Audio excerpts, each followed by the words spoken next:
क्या आप किसी ऐसे रिश्ते में हैं जो अब वैसा नहीं रह गया जैसा पहले हुआ करता था? शायद आपके और आपके लाइफ पार्टनर या फिर फैमिली मेंबर्स या फिर फ्रेंड्स के अंदर कुछ मिसअंडरस्टैंडिंग हो गई है, या फिर रिश्तों में एक दूरी सी आ गई है जो खत्म होने का नाम नहीं ले रही। तो आज का सेशन आपके लिए है दोस्तों। मैं कमल परुथी, आपका दोस्त और लॉ ऑफ अट्रैक्शन कोच, आज आपको बताऊंगा कि कैसे आप लॉ ऑफ अट्रैक्शन का इस्तेमाल करके अपने टूटे हुए रिश्तों को हील कर सकते हैं। जी हाँ, इस सेशन में हम बात करेंगे कि कैसे हमारे थॉट्स और हमारी एनर्जी रिश्तों को इंपैक्ट करती है। लॉ ऑफ अट्रैक्शन से रिश्तों को सुधारने के कुछ प्रैक्टिकल स्टेप्स और real life relatable examples and affirmation भी आपके साथ में शेयर करूंगा। तो अगर आप भी अपने रिश्तों को फिर से प्यार और पॉजिटिविटी से भरना चाहते हैं तो इस वीडियो को एंड तक जरूर देखिए दोस्तों। जी हाँ, कभी आपने सोचा है कि रिश्तों की शुरुआत कहां से होती है या कैसे होती? रिश्ते सिर्फ वर्ड्स या फिर एक्शन से नहीं बनते। जी हाँ, ये वो इमोशन और हमारी थॉट्स के ऊपर बेस होते हैं। जब भी हम किसी के बारे में सोचते हैं तो हम उनके प्रति एक स्पेसिफिक एनर्जी को भेजते हैं। जब भी आप सोचेंगे किसी पर्सन के बारे में, वो आपका पसंदीदा हो या नापसंद हो, तो आप एक एनर्जी भेजते हैं उन तक। मान लीजिए कि आप अपने पार्टनर से नाराज हैं और हर बार जब आप उनसे मिलते हैं तो आपके अंदर एक थॉट चलता है जो एक आपकी वॉइस के रूप में होता है और जो कहता है कि वो मुझे कभी समझ ही नहीं पाते। भले ही आप उसे ये वर्बली बोलें या ये ना बोलें, ये आपकी थॉट और एनर्जी आपके बिहेवियर में दिखाई देती है। और यही एनर्जी दोस्तों आपके रिश्तों में नेगेटिविटी को बढ़ाती है। ये तो बात हुई कि जब आप किसी से मिलते हैं, पर आप जब किसी से नहीं मिलते तो इमेजिन कीजिए कि आप किसी के बारे में गुस्सा है, नाराज है, आपके अंदर रिजेंटमेंट है उस पर्सन के प्रति। अब भले ही आप उनसे डायरेक्टली नहीं मिलते, डायरेक्टली बात नहीं करते, पर आपकी एनर्जी सबकॉन्शियसली उन तक पहुंच जाती है। जी हाँ, और यही नेगेटिव एनर्जी रिश्तों को और ज्यादा खराब। लॉ ऑफ अट्रैक्शन दोस्तों ये सिखाता है कि आप अपनी एनर्जी को शिफ्ट करके रिश्तों को हील कर सकते हैं। पर इसका मतलब ये नहीं है दोस्तों कि आप दूसरे पर्सन के बिहेवियर को कंट्रोल करेंगे। इसका मतलब ये है कि आप अपनी वाइब्रेशन को इस तरह से एडजस्ट करेंगे, इस तरह से ट्यून करेंगे कि हीलिंग जो है वो नेचुरली हो जाती है। मान लीजिए कि आपकी अपने किसी फ्रेंड के साथ लड़ाई हो गई।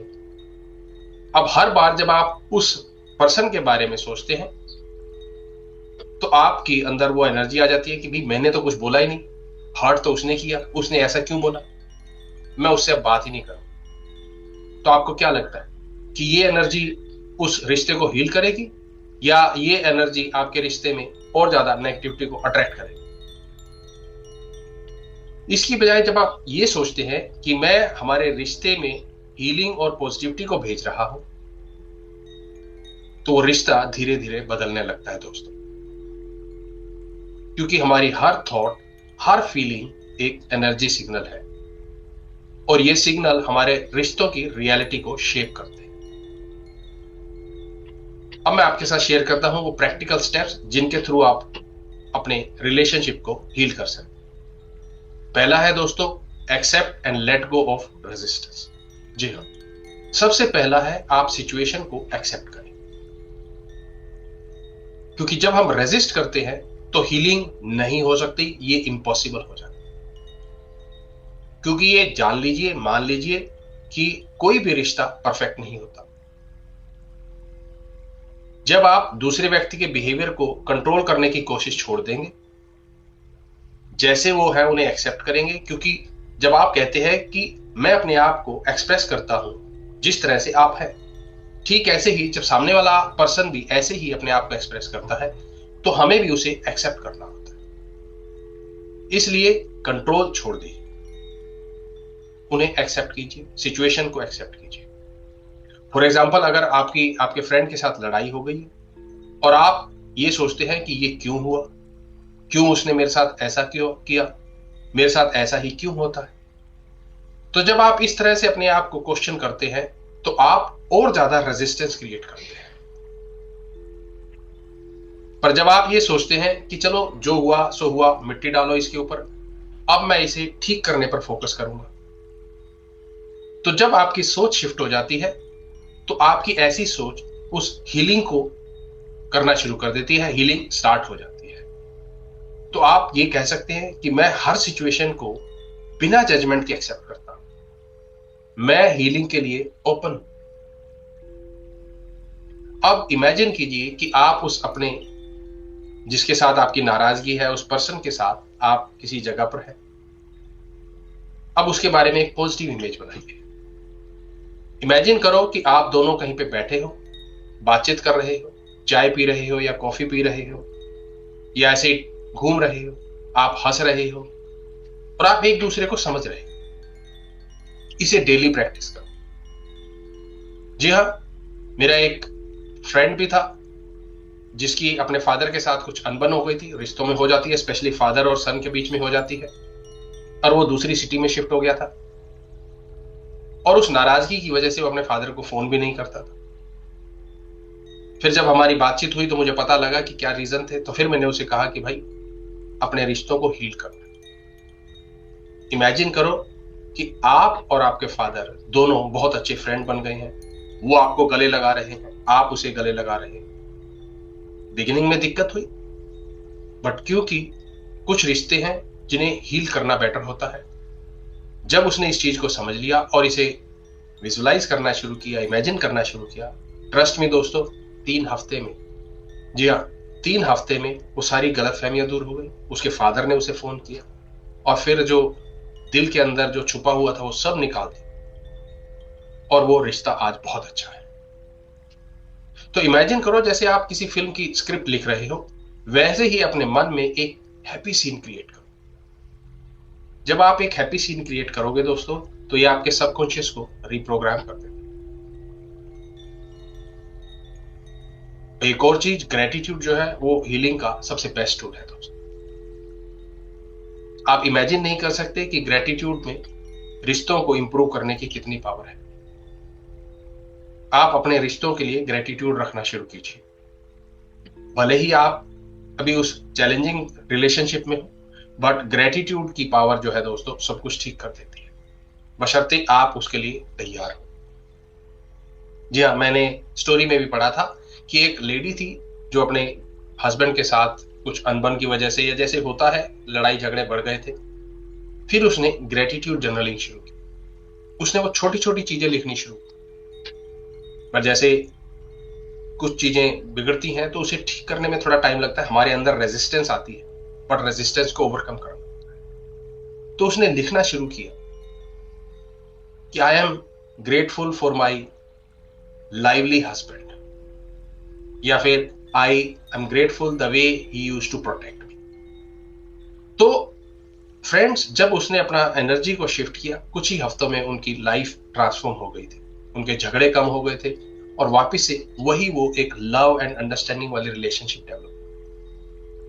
जी हाँ दोस्तों, आप भी कह सकते हैं कि मैं हमारे रिश्ते में प्यार और पॉजिटिविटी के लिए ग्रेटफुल हूं, समथिंग लाइक दैट। और एक और चीज, जब भी कोई आपके माइंड में नेगेटिव थॉट आती है, उसे पॉजिटिव से रिप्लेस करो। जी हाँ, क्योंकि थॉट्स जो है हमारे माइंड में कंटिन्यूअसली चलते रहते हैं। मोर देन 60,000 थॉट्स हमारे माइंड में एक दिन में आते हैं। तो जब भी आप नेगेटिव सोचें तो उस नेगेटिव थॉट को एक्सेप्ट ना करें, क्योंकि जब आप नेगेटिव सोचेंगे तो नेगेटिव ही अट्रैक्ट करें। इसलिए जब भी नेगेटिव थॉट आए, उसे पॉजिटिव एफर्मेशन के साथ, पॉजिटिव थॉट के साथ रिप्लेस करें। जैसे कि हमारा रिश्ता हर दिन और मजबूत हो रहा है, मैं और मेरा पार्टनर या मेरा फ्रेंड या मेरे फैमिली मेंबर एक दूसरे को समझने के लिए तैयार है, ओपन है, हमारे बीच प्यार और हार्मनी बढ़ रही है। और last point, law of attraction दोस्तों सिर्फ बोलने का नहीं, बल्कि इंस्पायर्ड एक्शन लेने की बात करता है। क्योंकि लॉ ऑफ अट्रैक्शन सिर्फ सोचने तक की बात नहीं करता है, उसके लिए आपको एक्शन लेना ही पड़ेगा। जैसे कि आप मैसेज भेज सकते हैं या उनके साथ क्वालिटी टाइम बिता सकते हैं, कि आप एक छोटा सा मैसेज ही भेज दीजिए। जिनके साथ आपकी बातचीत बंद हो गई है, एक छोटे से मैसेज से शुरुआत कीजिए। आपको पहल करनी पड़ेगी। तो आप भले ही एक छोटा सा मैसेज लिख सकते हैं कि यस, मैं तुम्हें याद कर रहा था, I was missing you, let me know when we can talk. तुम जब फ्री होगे बता देना, आई कैन कॉल यू और you can call me any time. जी हां, जब आप ऐसा करते हैं तो ये एक्शन आपकी एनर्जी को मैच करता है और रिश्तों को हील करने का एक मौका देता है दोस्तों। अब मैं आपके साथ एक और स्टोरी शेयर कर रहा हूं जो मैंने एक बुक में पढ़ी थी। वो बहुत ही अच्छी बुक है जिसके ऊपर मैं पूरा वीडियो भी बना रहा हूं। तो उसमें ये था कि एक हस्बैंड वाइफ थे जो मैरिड थे, पर कुछ टाइम के बाद उनके अंदर अनबन इतनी हो गई कि वो सेपरेशन पे आ गए थे। तो उसके हस्बैंड ने डाइवोर्स के लिए भी तैयारी कर ली। फिर उस लेडी को बताया कि कैसे अपने रिलेशनशिप को हील करें। वो एप्रिशिएशन पे जाए, ग्रेटिट्यूड लिखे, विजुलाइज करे, वो पुरानी बातें याद करे, 30 डेज ट्राई करके ले। उसने ठान लिया कि वो अपने रिश्ते को हील करना चाहती और उसने अपने हस्बैंड को कहा कि मैं आपको 30 डेज का चैलेंज देती हूं। If our relationship does not improve, you can happily walk away from my life, but give me 30 days to heal our life, heal our relationship. 30 days तक उसने वही चीजें इमेजिन की जो उनके पास्ट में थी। एक loving nature, bonding, quality time, वो छोटी छोटी हैबिट्स, वो छोटे छोटे मजाक, वो छोटे छोटे मोमेंट्स, प्यारे मोमेंट्स उसने इमेजिन किया कि वापस से उनकी लाइफ में आ रहे हैं। और ये बुक में भी लिखा हुआ है दोस्तों। 30 डेज के बाद उस लेडी ने जानबूझ के उसे रिमाइंड करवाया कि today is a 30th day. उसने कहा तो बोले आज हमारे डाइवोर्स की डेट है। उस हस्बैंड ने कहा तुम पागल हो गई हो, मैं कब तुम्हारे से डाइवोर्स ले रहा हूं, I will never separate from you. तो ये है दोस्तों पावर। बट ध्यान रखो, हीलिंग अंदर से आती है, बाहर से नहीं। इसलिए आपको पहल करनी होगी अगर आप अपने रिश्तों को इंप्रूव करना चाहते हैं। तो अगर आप अपने रिश्तों को इंप्रूव करना चाहते हैं दोस्तों, तो सबसे पहले एक्सेप्टेंस से शुरू कीजिए, पॉजिटिव इमेजिनेशन कीजिए, एफर्मेशन कीजिए, और इन्हें डेली कीजिए। साथ ही आपको इंस्पायर्ड एक्शन भी लेने पड़ेंगे जो आपके उस डिजायर के साथ मैचिंग हो, क्योंकि लॉ ऑफ अट्रैक्शन सिर्फ डिजायर को अट्रैक्ट नहीं करता है, बल्कि ये रिलेशनशिप को हील करने का एक पावरफुल तरीका भी है। याद रखो, यूनिवर्स हमेशा आपकी फेवर में काम करता है, बस अपनी एनर्जी को अलाइन करना है। अगर आपको ये वीडियो अच्छा लगा हो दोस्तों, तो इसे लाइक करें, मेरे चैनल को सब्सक्राइब करें और इसे दूसरों के साथ भी शेयर करें। और हाँ, कमेंट में बताएं कि आप अपनी लाइफ में इसे कैसे अप्लाई करने वाले हैं, किस रिलेशनशिप के लिए आप इसे अप्लाई करेंगे। क्योंकि रिमेंबर, यूनिवर्स हमेशा आपकी फेवर में काम करता है और आपकी स्टोरी को जानना चाहती है। तो मिलेंगे दोस्तों एक और वीडियो में नए टॉपिक के साथ।